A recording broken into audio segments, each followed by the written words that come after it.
The OPPO F7 was just announced in Mumbai yesterday and we were quite impressed by the device. We made a first impressions video which you should check out in case you already haven't.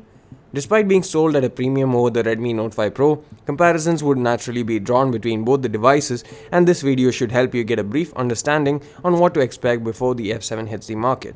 This is Sandeep from RevAtlas, and this is how these two smartphones stack up against each other. The Note 5 Pro has an industrial design that feels robust and feels like it can withstand a drop or two. The metal body feels good to hold and provides good grip, and the only slight gripes some may have are the plastic caps at the top and bottom. The F7 on the other hand feels a lot more premium due to the glass sandwich design that it uses. Even though the spec sheet says otherwise, it feels heavier probably due to the higher density and gives a reassuring feel. However, it has lesser chance of surviving a drop compared to the 5 Pro since glass is more fragile. The F7 has a larger 6.23-inch 19:9 aspect ratio IPS panel compared to the 18:9 5.99-inch IPS panel on the 5 Pro. I didn't try the display of the F7 outdoors, but I did find it to be better than the 5 Pro display in terms of sharpness and the brightness.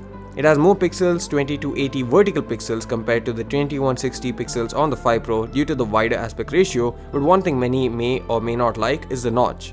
The notch has been reduced compared to the likes of the iPhone X, but the iPhone X packed in more features into a notch and the bezels were minimal all around.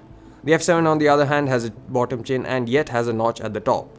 Speaking of the notch, the F7 has a 25MP Sony IMX576 sensor with f2 aperture at the front, while the Note 5 Pro also has a pretty impressive 20MP f2.2 camera with 1 micron pixel size and 1x2.8-inch sensor size.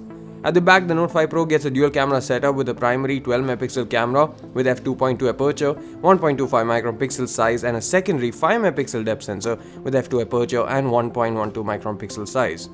The OPPO F7 has a single 16MP 1.8 aperture camera at the back, but it supports portrait mode with both the front and rear cameras just like the 5 Pro.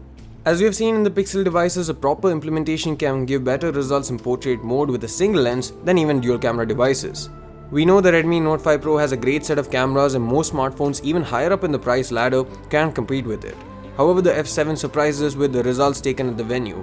While it's still too early to draw a winner from the comparison, the results do look like the F7 will put up a strong fight, at least photography wise. The Redmi Note 5 Pro comes with Android Nougat and MIUI 9 on top of it, however an update to Oreo is apparently right around the corner. Meanwhile, the F7 comes with ColorOS 5 and Android 8.1 Oreo out of the box.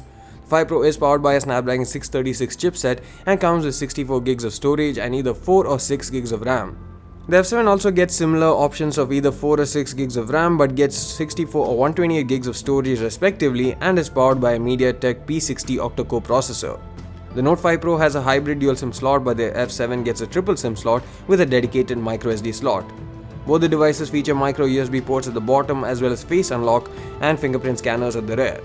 The Note 5 Pro has a massive 4K mAh battery under the hood, while the F7 has a 3300 mAh battery under the hood.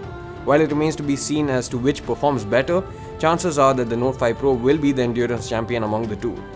The Note 5 Pro is a crack of a smartphone, and while it is still the value for money offering among the two, it would be interesting to see just how the OPPO F7 camera and other aspects are compared to it in detail. If the price is not an issue and you're looking for the best mid-range that money can buy, then the F7 may find many homes if it does have a few advantages over the 5 Pro. We'll be doing a full-fledged comparison between the two once we get the F7 review unit as well. Thanks for watching. See you again in the next one.